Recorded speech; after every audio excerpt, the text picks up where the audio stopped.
Hello and welcome to our podcast, The Ups and Downs of a Small Business Owner, where we hope to show you exactly what it's like to grow a business.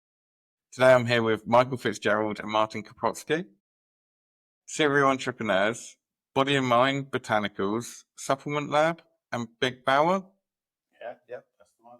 Anything else to add to that, or just them three at the moment? It's those three at the moment. One of them's getting an evolution already. Yeah. And there's a few more from the past that you have. Okay, so if we go back to the past, how would you describe yourselves? Michael? So I think it all started way back about 10 years ago now. We were both IT consultants, and we were working for Fujitsu, Argos, and Retail Group as well. And we both worked in the same team as IT consultants. And we got on really well. And we did IT. You're actually my boss. Well, yeah. Michael actually hired me to work for him at the time. I did, and I remember the interview process actually, because I would just do it in a little cafe, nothing too formal, just have an informal chat. End of the day, the CV said that all of these candidates could do the job. I wanted to know if I could actually work with them. And I remember a few of the candidates. One of them came in, and I'm not saying I expect someone to buy me a cup of tea or a cup of coffee if I'm interviewing them, but it seems to be the way that it usually goes. And the guy just before Martin come in, I was like, "Oh, would you like a drink?" And normally he'd go, "Oh yeah, let me get that for you." And he goes, "Oh yeah. I'll have a hot chocolate, please." And I just felt like that was a strange choice of drink to have for an interview. And I remember the woman made it for him. She was like, "Do you want cream on top?" He went, "Oh yes, please." So I'm now sitting there opposite this guy with a hot chocolate. 5-year-old child. Yeah. Having hot chocolate. Squirty cream on top. Did he get sprinkles? Or? He stopped at the sprinkles. I remember sitting there. I was slightly jealous actually, because I would have liked a hot chocolate, but it's just not what you do in an interview. Anyway, that guy lied all the way through his CV, and that was clear from the conversation. And then Martin came in, straight away offered to buy me a drink. That was it. Yeah, and that was it. No, we sat down and we just ended up having a chat. It was meant to be like a 20-minute informal chat. We were there 45 minutes, an hour, just shooting the breeze. And I was like, yeah, this guy knows his stuff and I can really get on with him. He'll fit really well into the team. So then he starts, and I think it was his third or fourth day. He says, "Oh, Mike." I think actually it was the end of the first day. Was it? Yeah. And at that point, that's when I told you that in about a week's time, I'd need to go on paternity leave. Only 2 weeks. Yeah. So. Yeah. I really needed the job at the time. So. I remember saying, like, "Oh, you didn't mention any, pre-booked holidays." And he's like, "Well, I don't know when the baby's coming exactly, so it wasn't pre-booked." I was like, "Fair enough." So he went off for the 2 weeks, and then came back, but consistently delivered in a day what most people would take a week to deliver. So, he caught up and got ahead of the project as soon as he got back. And I sort of admired the way that he did it, the way that he played it. And I thought, fair play. We're both contractors, both consultants in this game. You've got to do what you've got to do because you don't get paid holiday, and you've got to take the contracts when they turn up. And vice versa. I was equally impressed with Michael. Thank you. The first few days, I was shocked that he was actually younger than me at the start. But that wasn't because of the way he looks. It was because of the way he acts and the way he acted so professional and in charge of a room. The way that he could go in with senior executives from Argos and Fujitsu and sort of be in charge of what's happening and to calm situations down. And that was always very impressive. And so I wanted to spend time with Michael to see what could become of that, because like what Michael said, I knew I was confident in my own ability to do a lot of things, a lot of tasks in a short space of time. But some of the things that I lacked confidence in, I could see Michael had bundles of energy and to handle those sorts of situations. So I quite early on thought, if I'm going to start a business, Michael would be a great business partner to have. And unfortunately, it didn't work out that way. But we're still working on it. We complement each other so well, don't we? Because I'm very much a details man, whether it be in business or buying a TV. I'll research it to the nth degree. I'll study it. I'll understand the technology that sits behind it. And 3 months later, I'll buy that TV. Whereas Martin will go, I need a TV, so he'll go and get the TV, and then it's job done. And working together, the pace that Martin can deliver at, complemented with my attention to detail, means that we're actually able to move at really good pace, but in a way that we're not making mistakes that we have to sort of go back and later rectify. I mean, that happens sometimes, of course, we're not infallible, but it's a great combination. And then from there, I'm not sure how long we were working together, and you had a business proposition. I'd already actually started my own business at the time. Michael didn't know about it when I started working for him. No. But, lots of things come out in the wash. It was urgent recruitment piece of software called Temp Shift. So, for example, if a bar, which was running on only a couple of members of staff, and if one member of staff called in sick with really low notice, it's really difficult to find someone to replace that person. So with Temp Shift, the manager would be able to go onto the app, post that they need someone to start within like 30 minutes. That goes out to all the local people that are registered for that kind of work. They select someone and in they come, By the time I approached Michael about it, we already had the website up, we had the apps, but it just wasn't, the apps weren't working very well. So it could do the job. Like what Michael said, the level of detail hadn't gone into it to make sure it was nice and smooth and it worked for people. And so we worked at that together then. But I love the way that Martin pitched it to me.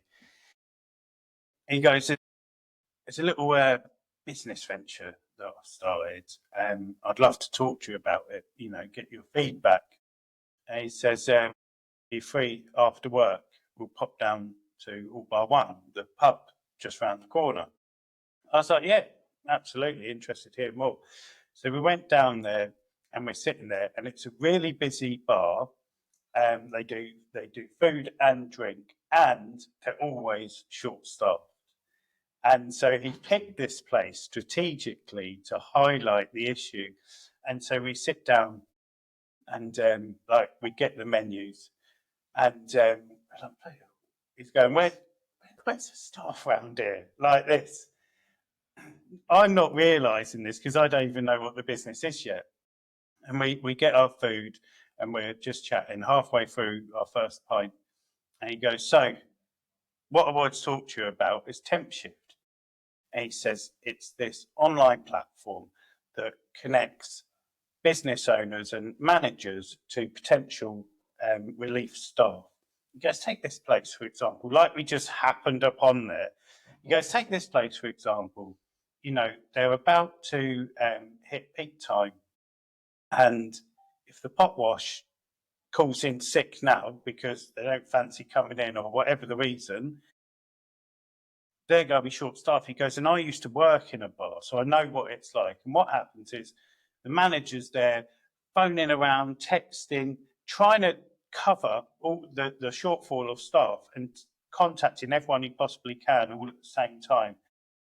And in the end, what happens is they go, look, everyone, you just need to work harder and we'll get through it. So everyone pulls together and they get through it, but the service does suffer. And the staff are disgruntled that they're having to do, someone else's job on top of their own. He says, so what Temp Shift does is you just post a very short description of what you need, where it is, when it starts, how much it is. Goes out to all of the potential applicants who have their own mini profiles, and it's all sent in. You pick one, and he says, and I've even done it. I've proven that this works, and you fulfilled some roles. It was at the Shard, was it? Yeah, there was an event at the Shard, and it was the first role that got fulfilled, actually. The person had an event. There was going to be guests turning up in the next hour or so. And yeah, we managed to get, I think, 2 waitresses to go and help make sure their event was successful. So it was a really good signal that we were on the right track. And that, as a lesson sort of learned from doing that project, what was difficult was getting the managers and the business owners to think about Temp Shift when it came time, because it's not every day that you're missing a member of staff. And I think I've had a few ideas since then of how we could do it, maybe with a bit of merchandise, like a concrete cow or something similar, on the bar or something, so that when that... A little reminder. Yeah, a little reminder.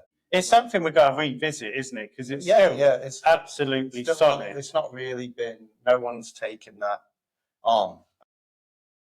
It's not been replaced, if you like. Yeah, the need is still there. If we go back, so at the time, Michael, you're Martin's boss. Yeah. You're working for another company. How do you feel? Like, talk me through that moment when you're sat there going, I'm going to ask my boss about starting a separate venture that's completely separate to work. How do you approach that? And what's your feeling behind that? Well, I think you knew that I actually had a CCTV business on the side as well, didn't you? I don't think so. Oh, did you not? No. Oh. No. I remember feeling that could be a bit risky. This is a bit of a gamble almost, that it could backfire. And Michael be like, why are we even talking about this? Yeah. An IT project manager for Fujitsu, that's taking up your whole day. But I think I had a sense that he had this entrepreneurial spirit in himself as well, and I think through a few chats that we'd had, over coffee, I think I picked up on that he, wanted to do more than just work for someone else. So I was 90% sure it was going to be okay. And even if he was going to say no, I thought, it'll be fine. We'll carry on. Go back to work. At the end of the day, your delivery was absolutely stellar. Boasting too much. I think he'd put me down as Ronaldo on the football team of the project manager. I can't believe I did that. And at the time, this was peak Ronaldo. Not almost retired Ronaldo. I was feeling pretty good about what I was doing, like what Michael said. I was able to do more work in a short space of time than a lot of people I've worked with, so I can always fall back. I guess on the flip side, one of your team members comes to you and goes, okay, I've got a great business over here, I've got a plan. As you're doing the manager role, do you kind of separate the two, or do you kind of go, right, well, that sounds great, let's go and do that project? I guess that for me, the day job, there was very specific targets that had to be hit. There was deadlines that had to be hit. And my approach was to ensure that all of those things are covered, that we're delivering on time, on budget, and that the senior management team are all happy. And as long as that was happening, anything else was fair game. Obviously, Martin didn't know that for sure. at the time. And what he didn't know is that I had a CCTV business on the side as well. And I guess I had probably kept that close to my chest, actually, because of, people's perception. They want you doing that job and nothing else. But I felt if you can do both things at the same time, then why not? And I'd actually invented the first ever residential CCTV system that meets all of the criteria required to be admissible as evidence in court. CCTV systems at the time, and still most of the time now, even if there's a clear picture of the person breaking in, if they've got a good lawyer and they review certain features of the CCTV footage, I mean, the regulations are like this long. If they don't meet them, that footage will never see the inside of a courtroom, even though it's clear as day that person committing the crime. And so I'd invented that, and I think what happened is I wanted CCTV at home. So I started researching and understanding CCTV, found the issue with the regulation. So I was like, right, well, I'm going to build my own. So I built the spec and then I got it manufactured. And then I was like, well, I've got to do something with it. So then I started selling it and getting it installed on the side. So I had that sort of little venture going on, and Martin had that. So when he said to me about it, I was just really excited. I didn't actually I knew he was delivering, so I didn't really give a thought to. There was a lot of out of hours, work. Oh yeah, went into it. It wasn't that we were neglecting our day jobs. No. Yeah. It was just extra work on top. Yeah. Weekends and evenings. Yeah. You put the kids to bed and then you're working away on these other projects and, following up on quotes and scheduling them to go out at a reasonable time so people aren't getting quotes at 2 o'clock in the morning thinking that's a bit weird. Talking about this sort of reminds me how we met, David. Oh, that's a fantastic story. Yeah. Do you remember? Yeah, of course. Yes, he remembers. I retell this story sometimes, people. I think it's absolute class, man. And it wasn't even your story. No, I was even there. You told me. Then it'd be interesting to hear your side of it then. My side. Yeah. So, from my point of view, we had started our M&M innovation business and kicked off Body and Mind Botanicals. We'll go back to that, I think, in a bit more detail. But we had been working with an accountant, our second accountant firm already, and we hadn't even been running for a year. And we were disappointed with, To say the least, wasn't it? Yeah, with how things were being managed. They were, how much it cost. Yeah, they were expensive and charging for all kinds of things, and there didn't seem to be much transparency about what they were doing and what was being charged for, and the bills just kept going up. Yeah. Like, right, we've got to get out of this. Yeah. We thought, well, we tried 2 accounting firms. Maybe we should just hire someone to keep an eye on the accounts, to do the bookkeeping, do the reconciliations, and we'll see how we go from there. So I advertised for the role through a recruiter, and we had 3 interviews. The first 2 interviews were good. They looked like they could come in and do a good bookkeeping job.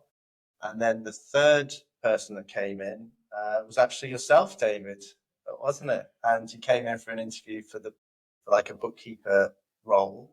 But I mean, you talked. You were amazing in the interview. I was going, if we can get this guy can come in and he's going to do a great job. He's going to be fantastic. It seems to be lots of other things he's going to do for us, as well. You couldn't believe how qualified he was Yeah. for the role that was advertised. Yeah, exactly.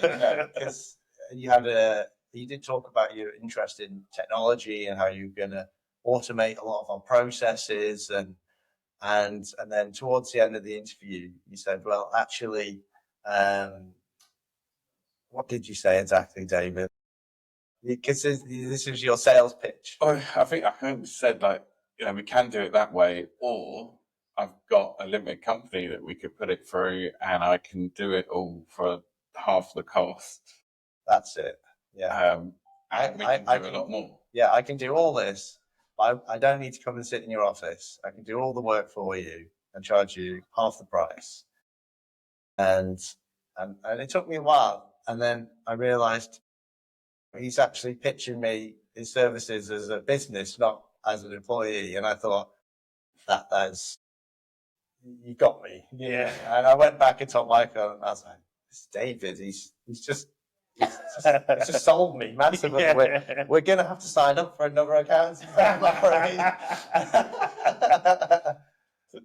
I remember leaving there because there was at the beginning of our journey, and we were struggling to find work, and the problem is accountancy is built on trust, so it takes years to build that trust, for people to move across to you and things like that. So we kind of took this. People who are recruiting are looking for somebody that is what we're doing. So actually, if we can just persuade them that having someone outsourced rather than someone internal. And I remember leaving that interview, and I phoned Catherine, my business partner, and I said, I think we've got it. I think we've just got this. Like we essentially needed one client to kind of keep us going. Yeah. So we were both going to a couple of interviews, and we were both going to these things. But we needed one thing just to essentially cover our wages or our mortgages, essentially, not even our wages. And I left, and I was like, yeah, I think I've got this. This one's coming in. Like, this is great.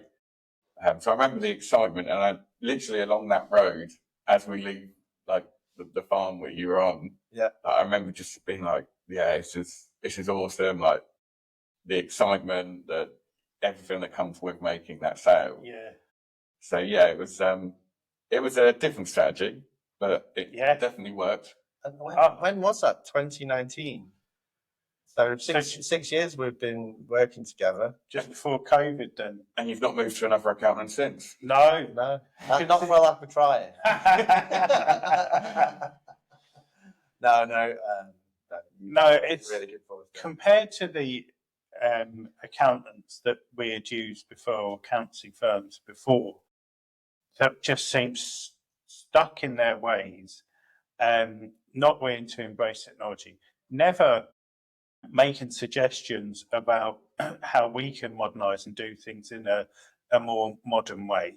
They just have their old systems that they've always worked with that never change. That's on purpose, though, isn't it? They have a business model that a lot of it is based on billable hours. Yeah. So the more hours they're going to do for you, the more money they're going to make. So that's their system. Their system is to operate in that way. Whereas Utopia with David, let's find these guys lots of systems and software to automate as much as possible. They'll do less work. We'll do less work for them, and then we'll find more clients. And you'll build a customer base with more automations. We build more automations, but actually we have less clients than most accountancy practices. Right. So we kind of have a much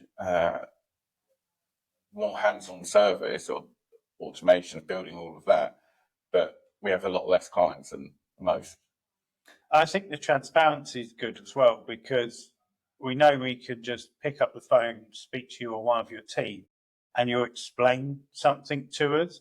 Whereas the old school accountancy firms, they hide behind this shroud of complication and, well, it's difficult, don't worry, we'll do that for you, and never share any knowledge. I mean, EIS and SEIS applications is a great example. We had an accountancy firm in the early days process one of those for us, charge us a small fortune, and messed it up, which created a lot of additional work that had to be done so that some of those investors could claim their EIS and SEIS. And on our most recent business with the application, with your support, we're actually able to process that ourselves. I say ourselves, Martin did it. But, so you could take that as an opportunity to charge thousands of pounds to run the process. But the reality is it's not as complicated as people make out. I think a lot of it is like dealing with HMRC. It's all fairly straightforward stuff, but people do it out of fear. You're scared to upset HMRC. You're scared to do a tax return. You're scared to do it. So you go to an accountant who then tells you all these weird words that you don't understand, the terminology that confuses everyone. I mean, I talk to accountants, I come out confused. So I can imagine how their clients are feeling. So everything we're trying to do is kind of flipping it and making it relatable and understandable. So if we can go back to M&M and when that started. So I guess, not necessarily M&M, body and mind, because they're the same, but then they're separate, aren't they? Yeah. So I think picking up from Temp Shift, worked on that together and working together, building an app and building the website and everything that came with it. We had some trusted developers that we were using, and we thought, actually, we're quite good at this. Why don't we offer this service to other people as well? So if someone has an idea for an app or website or something that they will create digitally, then we can help them deliver that, because they might just have an idea. We can articulate that into actual deliverables and the software required to do it. And then we've got the developers to do it for them. So we started doing some website development for people, some app development. And that's when we formed, I think, M&M Innovation, possibly. Yes. It was under that business. Yeah. Martin and Michael, or Michael and Martin. Everyone mixes our names up anyway, constantly, don't they? You should always stand on the right side, so I can. Yes, you're the tall one. That's Deck, isn't it? Is Deck? Oh no, I don't know. But that's the problem. No one knows who's Michael and Martin. That's true. And so we took the money that we had made from doing those websites. It was, wasn't it? Probably the hardest thing that we've ever done is to make a website for someone else. Oh, because they're never happy. No, it was a lot more work than what I thought, 100%. Yeah. So much so that I'll hold my hand up and say that I pretty much gave up on it and left Michael to deal with it because I just had enough of the back and forth, and it was really, really difficult and it was taking up too much time. It was. So I sort of lost the value in it had sort of gone. And to be honest, I thought that we were never going to get to the point where it was going to be finished and we'd get paid for doing the work. It did feel like that. But Michael kept going, and eventually we got the project over the line. I think we're you. Yeah. And got paid, and I think it was just at the right time because at that point, every day I picked Michael up to go to work, and every day he was quite grumpy. He was he was stressed. He was grumpy. I didn't know why necessarily. I just knew to be careful. What to say when I picked him up. He'd be all right by the time we get into the office. He'd have his first coffee, and then he'd be fine. But yeah, the drive to work was always a bit precarious. And then all of a sudden, around the same sort of time, actually, that this little piece of work came to an end, he started to mellow out. He was chilled, He was getting in the car all happy and smiling. Still late. 100% late. Yeah, absolutely. Always late for everything, which is fine. You learn to live with that. But, and I asked him, I said, Michael, what's different? What are you doing? Yeah. Because you're so much easier to be around now. And I didn't know I was difficult to be around. So that was a revelation to me. And at that point, you pulled out a bottle of CBD, didn't you? Yeah. And went, well, it's because of this cannabis oil. And I was like, what? Why have we got cannabis oil in my car? What is that? Tell me. And then. So I had, again, with my research hat on that I don't think I ever take off, I knew that I'd been suffering with sleep. I mean, partly because I'm trying to run businesses on the side and I'm doing them to the early hours. And when I get my teeth in something, I can't let it go until I get to a logical break point. And it becomes the point where it's so late and you're so tired that actually you'd be better off having some sleep and giving it a go the next day, because you're productivity really drops when you're tired. I was reading some articles on the MS Society website, because that's a charity that we used to raise a bit of money for. And also I was really into the UFC, Ultimate Fighting Championship, cage fighting. And there was a big fight that Nate Diaz was involved in. And in the post-fight press conference, he's absolutely battered and bruised, and he's vaping. And, you know, everyone was going, "What are you doing? You're an athlete. What are you doing vaping?" And he said, "Well, it's CBD." And they're like, "What's that?" He goes, "Part of the cannabis plant. It helps me recover, helps me sleep, helps me feel better." And I was like, "Oh, I'm going to read into that." And so when I was reading into that, that's when I come across the MS Society website that stated that CBD, this new compound that had been recently legalized in the UK, is showing some therapeutic benefits for sleep and some of the other symptoms of MS. I was like, this is really interesting. I read and read and read. It didn't help with my sleep initially, because I was up all night reading articles about it.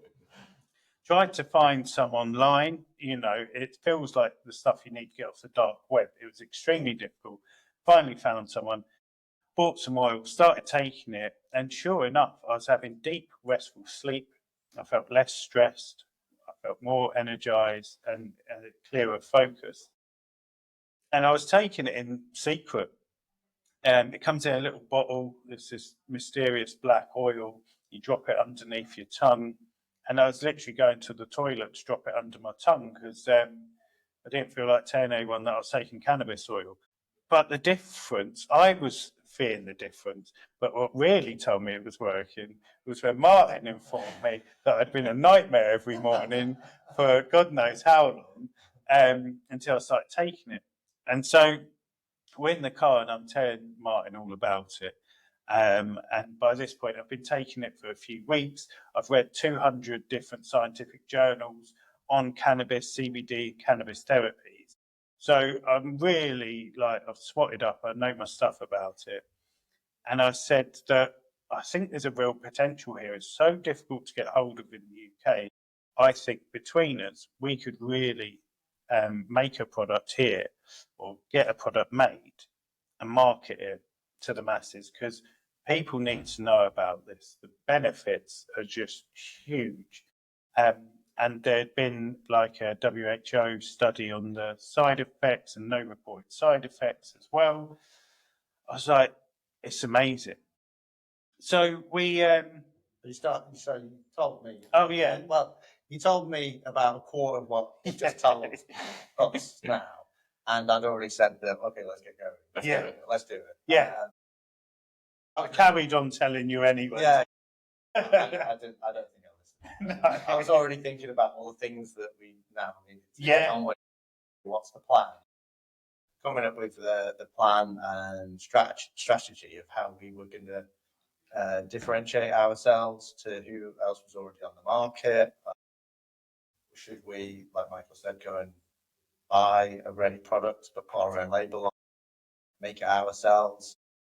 And so at that point, we actually thought, well, we need to do even more research, but more research into the business side rather than the legal side of the ingredient, the main ingredient of the products. One of those things that we did was actually go on a bit of a road trip around Eastern Europe, the Baltics. And so we went to Lithuania, Estonia, Latvia as well.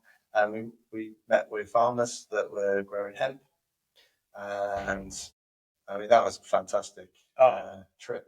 Amazing. But I think it's one of those things. We probably could have got the business started without doing the road trip, but by doing the trip, we learned so much from the farmers about the plant as well.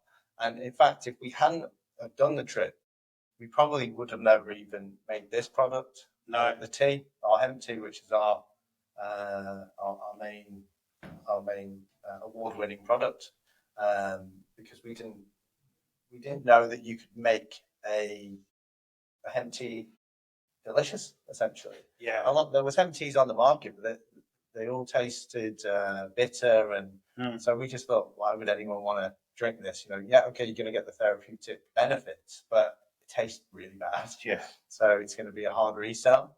But the hemp that we tasted when we went to the farmer that we still work with, it tasted different. It was a different strain of hemp, and one that we still don't tell anyone what strain it is. And that one that has a much better flavor profile than the rest. Right. And so we thought, well, with this, we've got a clear differentiator product, something that is more normal to consume, a herbal tea rather than an oil that you drop under the tongue. And we thought with this product, we can really make some great strides. And the other issue with tea as a CBD product as well is that it doesn't actually work. So if you put hemp in boiling water or cannabis in boiling water and drink it, you'll get no effect. So we had to do something a bit different. So CBD and the cannabinoids within the plant are aquaphobic, so they don't dissolve or extract in water, and they're lipid soluble, so they dissolve and extract in fats. So we needed to find a way to include fats into the product so that there was a high enough fat content that the cannabinoid molecules could bind to that extract, you could drink it, and it would be truly effective. And that's something else that no one else had done and no one else had figured out. We figured out a way to do that using the natural fats from the plant and including that in our formulation to make the tea. So not only had we found a strain that had a delicious profile to it, one that even the London School of Tea have said that they absolutely love and they enjoy.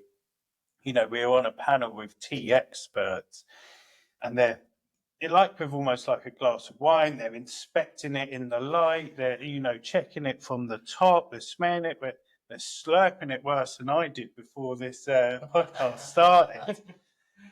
And they loved the tea. So we had the flavour profile. We had the science behind it on how to make it bioavailable. And as Martin says, it's a way of consuming something for health benefits that people are familiar with. People have drunk herbal teas for years, for thousands of years, for the benefits that it brings. So I think the combination of all of those things is why this become our hero product. So then let's fast forward a little bit. You get the business up and running together and you start selling product. How do you afford, because you then started getting staff?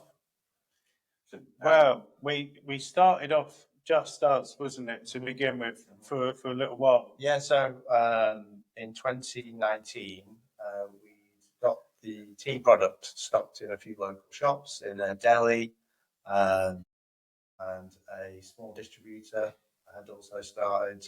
Say small, actually, maybe medium-sized, but because they were a smaller business rather than like the bigger distributors, they were able to take the product on, really believed in it, and they were out and about in London, all over the southeast, getting the product out there, and putting a lot of effort into it.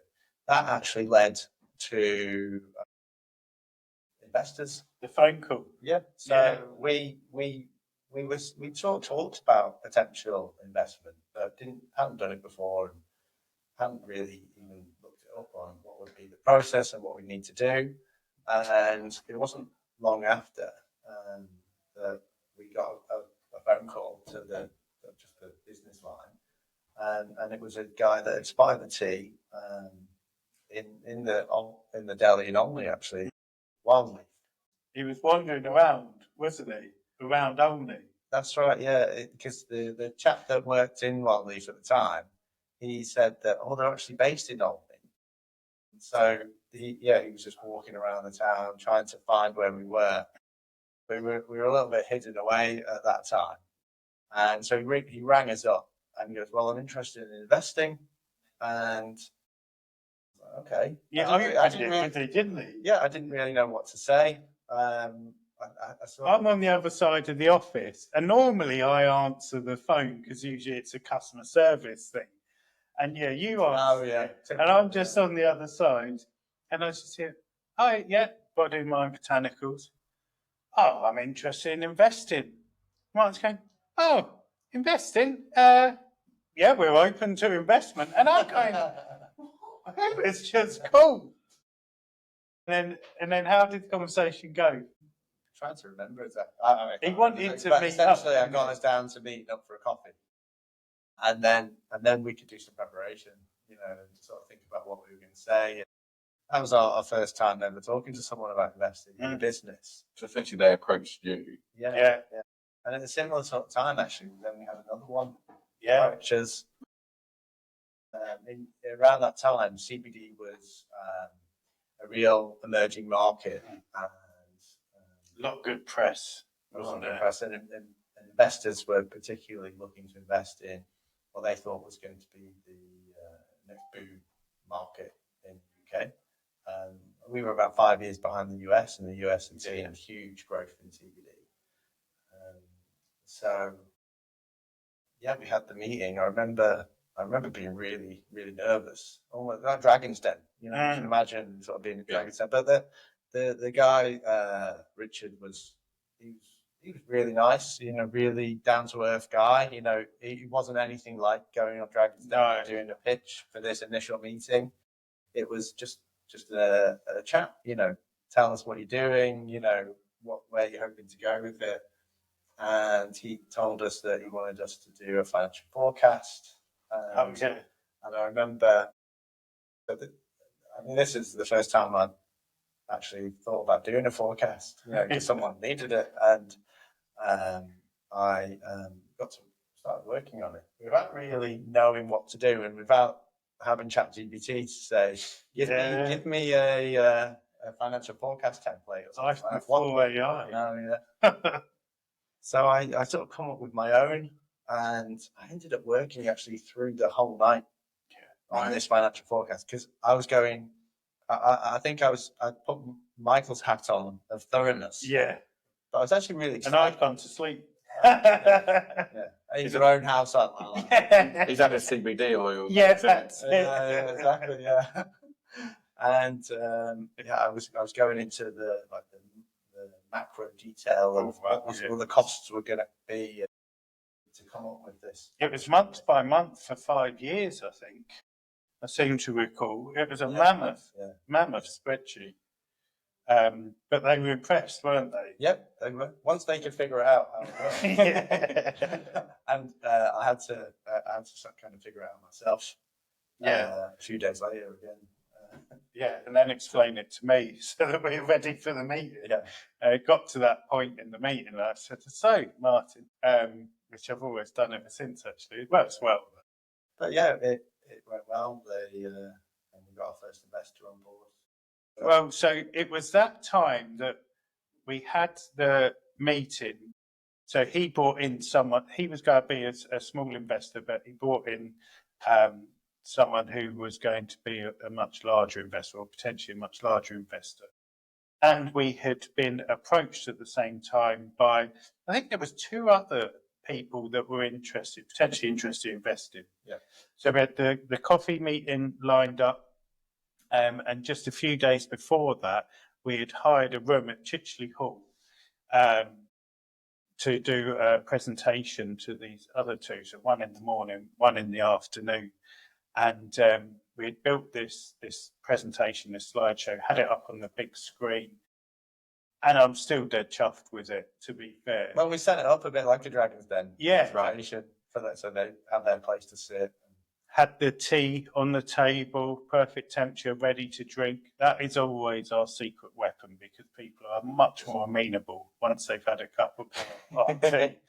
And I remember the first guy had turned up, so Martin went to get him from the car to show him what room we're in. And we had the presentation up on the screen. And we had this great idea to set the ambiance that we would have Snoop Lion playing just softly in the background. You know how some places have jazz, of reggae, Snoop Lion. He'd rebranded himself from Snoop Dogg to Snoop Lion, and it was very like easygoing, but still that Snoop energy in there. And we had that playing, and Martin's walked off to get the guy, and he's walking back. And both of us at the same time, but in separate places. Martin's walking back, I'm in the room and thought, what are we doing? Playing reggae music for when he walks in. So I'm trying to find the remote to turn the volume down. Martin's walking back going, I can't believe I'm walking him into some reggae music. He walked in and such a relief that we both had the same idea, same thought at the same time. Turned it down. And the rest of the presentation, was very professional, but still had some of our energy and fun in there. And then when we got to the last slide, I'd forgotten we had put it in. So when we were in Eastern Europe, we had visiting the farms. We also went to some shooting ranges because it is so much fun. You get to shoot sniper rifles, assault rifles, everything. And there's a great picture of me and Martin both holding like magnums and pointing at the camera of the person who took the photo. And the very last slide was any questions. Then me and Martin holding a gun pointing at the screen. And we'd gone through this whole very professional presentation. And we had any questions. We thought that wasn't such a great idea, actually. But they liked it. They did. It worked. It got the investment. That's it. Well, that's the thing. We had both offers on the table, but we didn't want to give away too much of the business at the time. So we were in the fortunate position of having a choice of who to choose as our investor.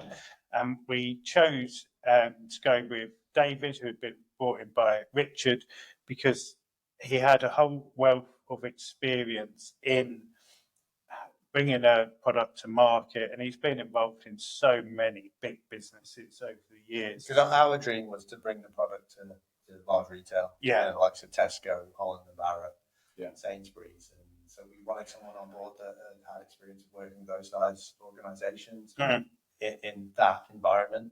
Yeah, we worked in those kinds of environments, but in the IT department, it's a different kettle of fish. And so we brought David in, and we started preparing. We got our first facility, set things up in a really nice professional way, hired our first member of staff. I was going to go on to that, because didn't your first member of staff disappear after a couple of months? Oh my God, our first member of staff. So one thing I would say to anyone looking to start a business is hire staff very carefully. Very, very carefully. Not somebody who's going to go on paternity leave. Yeah. Ask the question. I guess this might have been karma, actually, but it was doing us both in. Yeah, true. Yeah. Because I remember our first member of staff. We wanted someone to help us with customer services. So that would free our time up to do other things. And just I've been on the phone for 40 minutes to Doris, talking about her ailments, and come away with a sale of a £9.99 pouch of tea. I'll be really pleased myself as well. We sort of did it in what we thought was a professional way. We find people, bring people in for interviews. Just so I probably shouldn't slate that industry, but honestly, indeed, I think potentially. I think it depends on the position. Yes, that's true. More senior role. Depends on the circumstances as well, because recruitment agencies are quite expensive to use. Yeah, that's what I mean. I wouldn't use it. Yeah, because it costs so much. Okay. I thought you were thinking about other things than just costs. Oh, nothing. But because we've actually had more success hiring people in a more direct way than perhaps through recruitment agencies. The people that we found have probably been a higher quality, have ended up working for us, with us in a better way. First hire. I remember we interviewed her. We both interviewed her, didn't we? Yeah, we did. Yeah. Absolutely brilliant in the interview. Heads and shoulders above anyone else that interviewed. So we were really excited to have her come in and start. And I remember her first day really well. I was always in early, first in the office, and she had come in on time, in fact a little bit early as well, so it was just me and her. And straight away she said, Martin, I need to tell you something. I'm pregnant. And this was the first person I'd ever employed in a business. All of a sudden, instantly, I'm having HR alert type things going off in my head saying, what do I say? Yeah. What's my response here? Oh, God. How do you deal with that? Yeah. How am I supposed to be dealing with this? And so I said, congratulations. And then quickly went to call my wife, who looks after HR for us, and asked what were you supposed to do in this scenario. Yeah. And to be honest, she worked for us for maybe 3 months. Well, so what happened is you're speaking to Arena, figuring out what to do. I walk in sort of 10 minutes later. I come in, go, oh, hi, how are you doing? Welcome for your first day. She went, oh, hi, yeah, no, really excited. Didn't mention anything. So I had a little chat with her. Off I go upstairs, see Martin, and Martin is just sitting there in shock. He's gone white as a ghost. And I said, you all right? He went, yeah, shut the door. I said, shut the door, I'll come over. I said, what's up? He goes, she's pregnant. I said, I've been 10 minutes. What have you done? He goes, no, she arrived like that. I was like, are you kidding? What do you mean? Because I don't know. And I was like, what's Serena said? He goes, oh, she's figuring it out for us. But she was fantastic, actually. As you say, she was there. I can't remember how pregnant she was. You couldn't tell from looking at her. Feels like very much two blokes talking about pregnancy. I think we should bring on to a topic. But we were like, told off by someone. Even the first hire came with complications, but she was fantastic at her job. From there, we had a number of hires that were an absolute disaster, weren't they? Probably good in the interviews, but it just didn't quite work out. I think the thing is with small business, it's really hard to find somebody that, because you need someone that can jump in on almost anything and everything, rather than specialists. So, in corporate, you have a specialist that can do that single lane, and they can do that very well. Yeah. You put that person into a small business, and they can't leave their lane, and it causes a lot of problems. Yeah. And we try and explain it to people, don't we? At the interview stage, on their first day, every day for the first week, to set those expectations. But I think, there's a big risk with getting the wrong person in for a small business in the early days, because a mistake with the wrong person can be a lot of wasted money and wasted time. That can set you back quite significantly. When you're in a big company, thousands of people, or even hundreds, one wrong person can be a problem, but it's not can potentially kill the business off. But if you hire one wrong person when you're only a team of 4 or 5, it can be potentially quite devastating.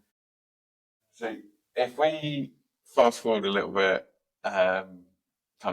you've got the business going, you kind of set up, you're trying to get into the retailers and things like that. How is that? Like, you're trying to get into, you said Tesco's, Holland Barrett, those, all the kind of big household names.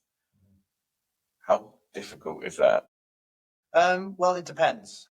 So if you have a huge budget, that should be quite easy. So we do know of some of our competitors paid an awful lot of money to get onto the shelves of the likes of Holland & Barrett and Sainsbury's. And so if you've got £250,000 spare, you can walk in. Yeah, you can just walk in and then you're on the shelves. And that's how a lot of the bigger brands do it, or new brands with big budgets behind them. They can all of a sudden they're everywhere all at once. it's more than likely that they've paid to do that. Right. If you're, unfortunately, we weren't in that position No. that we could spend that amount of money, and so it took us a lot longer. It was a much harder process. Years, in fact. But if you think actually, so pre-COVID, and we weren't even running that long before COVID really hit, but everything we touched turned to gold. And we had sent messages out to buyers in these bigger retailers, and they were all actually interested in meeting us. Meeting you and then getting lists on the shelves are two very different things, but it's definitely the first step. And we had meetings in the diary for Lloyd's, like the pharmacy, London Barrett, and another a good retailer. And then COVID hit. Our meetings were planned in 2 weeks, and there was a big COVID announcement done that actually is something to take serious. Boris Johnson stopped walking around hospitals, shaking people's hands, telling everyone there's nothing to worry about. And they were like, oh, I actually do worry now. So those meetings got put back because initially COVID was just going to be this little seasonal thing, couple of months, don't worry, it'll blow over. So our meetings got put back a couple of months. A couple of months go by, they get put back another couple of months. And then we get to those dates, and it's like, it's more serious, let's cancel, and we'll reschedule once things have sort of leveled out. Maybe next year. Yeah. Yeah. So. And the buyers, you know, they're very much focused on PPE, hand sanitizer. Well, just keeping the shelf stocked with things that they already sold. It's not about what's their priorities. Start bringing in new. There was no new products going in. And I think this is one of the things that people aren't aware of. You know, so much damage was caused by COVID and the experience that we all lived through, you know, mentally and also for businesses. But there was a real lack of innovation and growth within the retail sector as well. I think that damaged the high street in a massive way, which I think it's still trying to recover from. And during that time, because we'd probably grown to 600 independent retailers at that point, up and down the country. And Grapetree. Oh yeah, and Grapetree. And we were doing well with those. But what happened is, even though those stores were allowed to stay open under the COVID rules, they didn't have the footfall to warrant staying open. Week by week, more and more of them were shutting, either temporarily or permanently. And another mistake that we had made is that for these independent retailers, they said, oh, can we have payment terms? And we thought, yeah, okay, we'll give you payment terms because you keep ordering the goods. We've got a good relationship. And we didn't do it in a sort of formal way. We just did it through our accountancy system that the payments were due 30 days after delivery. And it was all, we never had one issue with it up until COVID. Then all of a sudden, stores that were staying open were taking the product, selling the product, reordering, still within that 30-day window. It was selling well, you know, it helps with immunity and that people were buying it. And then it come time to pay and they wouldn't pay. And we're phoning them up going, what's going on? Oh, sorry, you know, COVID. We can't pay. I said, oh, we've got COVID here as well, actually. And you've had the goods and you've sold them. You've made your profit. We need the money. But lots of them didn't pay us. So we had a debtors list going up. Stores shutting. So our retail outlet revenue stream shrinking. Our website had grown in sales. I think everyone with an e-commerce platform was seeing a lift in sales. But we knew we needed to do something to compensate for the retailers shutting down. And we've got a factory full of manufacturing equipment. And we thought, well, why don't we make a little bit of a pivot and actually start manufacturing for other people and other brands, white label and private label. And that's when we started doing that, didn't we? Yep. And that saw us all the way through COVID. And a lot of people who were being made redundant towards the tail end of COVID, they were looking to start their own business, take their redundancy payout and do something with it. So we had quite a few people in that situation start their own brand, and we would do all the manufacturing for them. Come out of COVID, carried on doing it. Yeah, when we got back on sort of track to what our original strategy was, which was to get into big retail with our own Botanicals products. And in 2023, we managed to get onto the shelves, all the shelves of Holland and Barrett in the UK, which was a massive milestone for us. You know, something that we've been working towards for then quite a few years. We'd learned a few things along the way that we probably could have got stopped a bit earlier had we gone for these boxes instead of the pouches, which are about that tall, because the pouches are too tall for the shelves. Right. Something as silly as and the buyers didn't tell us that. Yeah. Yeah. You know, when we first approached them, they didn't tell us. They just said, no, we're not taking you on board. That's it. It was like, we love the product. It works. Everyone in the staff room's drinking it. It's fantastic. We love the story, everything.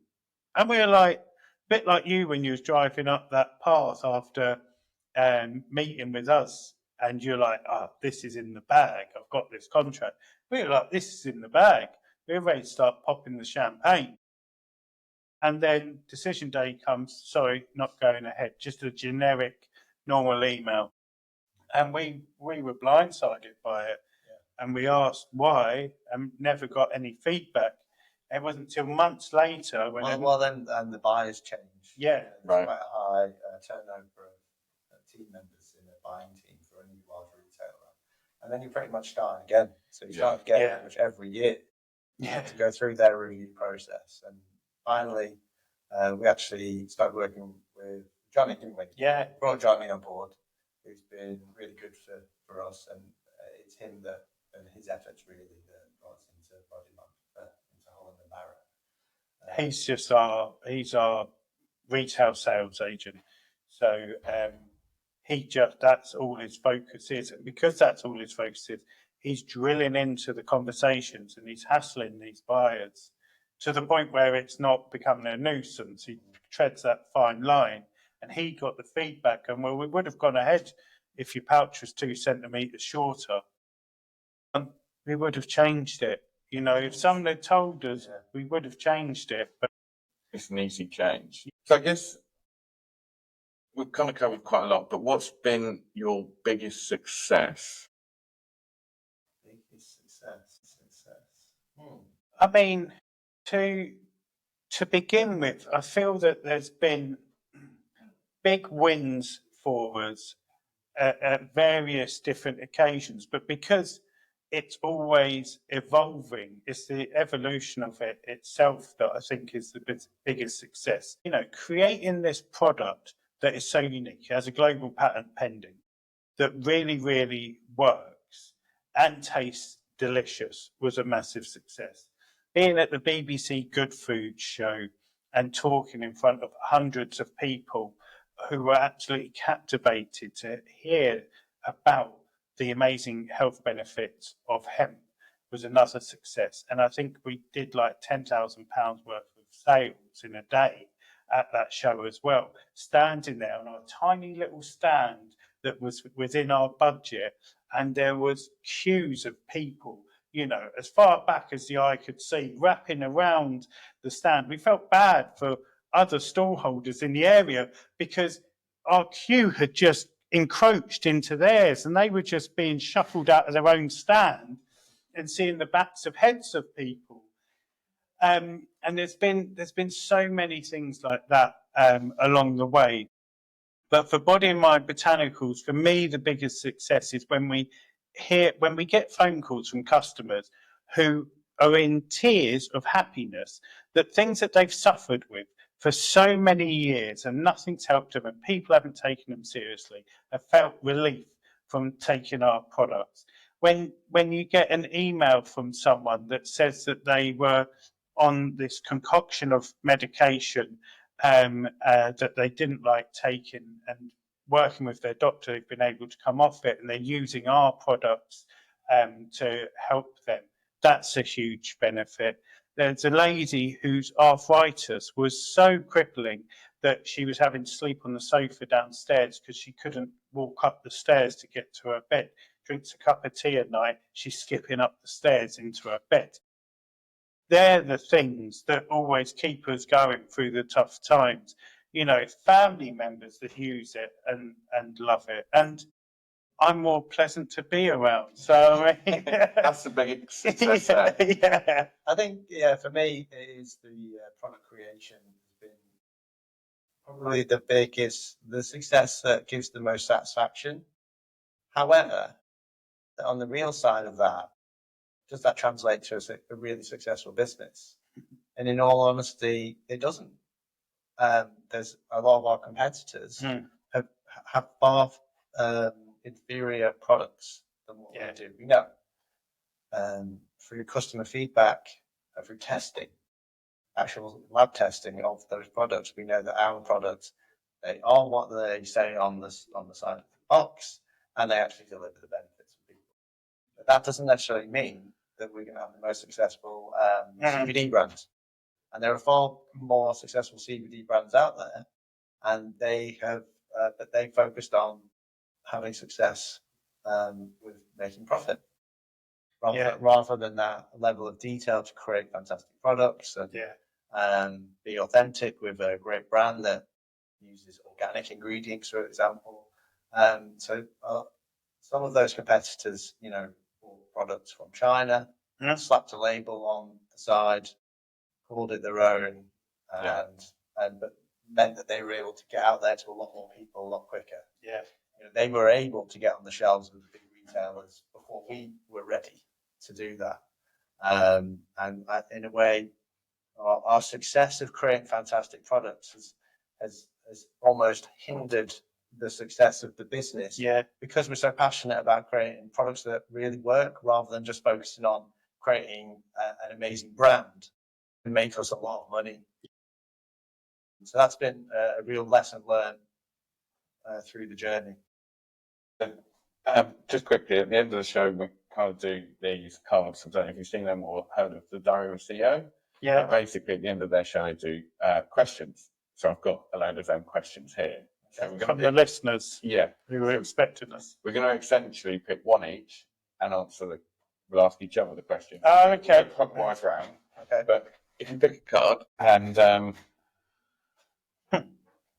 so I'll go first, and I'll ask Michael this question. Okay. Got my name right. So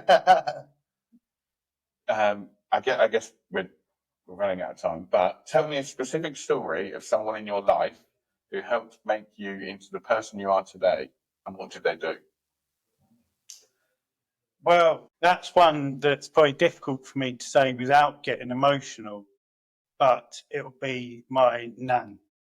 And my nan, for me, has, when she was with us, was someone who helped me through so many periods of my life without realizing how much she did. But she taught me just to be myself. And that was something that I struggled with. I'd give people a version of myself. She taught me just to be myself and actually give myself a bit of thought, a bit of care, a bit of love and attention that I give to so many others. And by having that focus on myself and thinking about what is also important to me as well as others, that's enabled me to be a better person for myself, true version of myself, which has allowed me to be better for everyone that I love and that's around me. Yeah, that's quite a nice one. And I didn't cry. So Well done. my turn. Yeah. If you had a twin, what is the most important bit of advice you could give them? If I had a twin, I would tell my twin to enjoy the present and not always think about the future. Because that's something I am guilty of doing quite a lot, especially when spending time with friends and family. Yeah. To to try and enjoy the present rather than planning the next thing straight away. Yeah, so that's it. That's great. Be in the moment. Be in the moment, yeah. I like it. I like it. David, this is quite a tricky one, I think. What was the best conversation you ever had and why? You can use today's conversation. Yes, today's podcast with you two.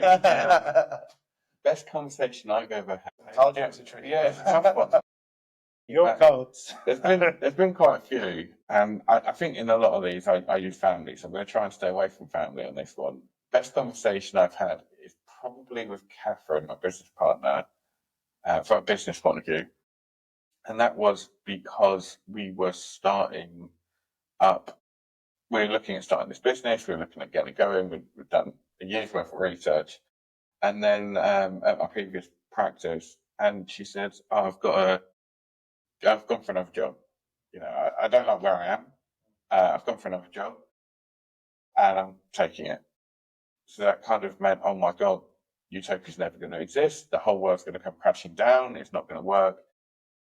And I remember everyone kind of getting excited for her and being like, "Oh, good luck, hope it goes well." And I was kind of sitting there thinking, oh my God, I'm stuck here now forever. Like, we've lost this whole project we were building. And then it took a couple of days and she came in and she said, "Do you know what? I've canned it. I don't want you to start that without me. I don't want to lose what we've got. I don't want to lose what we had." And she rejected that job and stayed within like a month. I think within a week of leaving, and like she'd already started every preparation and handing over all her work and stuff. So I said that was probably one of the big pivotal moments in my life that Utopia started. I mean, I could talk about family ones and stuff like that, but I said that one from a business is where we started. That was a tough question. Glad I didn't get that one. When we first took the cards, I thought it was a question that we had to do, and I was like, oh God, I can't think of any conversations at all. But now that you've said that, I could have used the conversation with Michael in the bar. Yeah. We became business partners right there. But thank you guys for coming on, and we're going to close it there. Thank you. Thank you.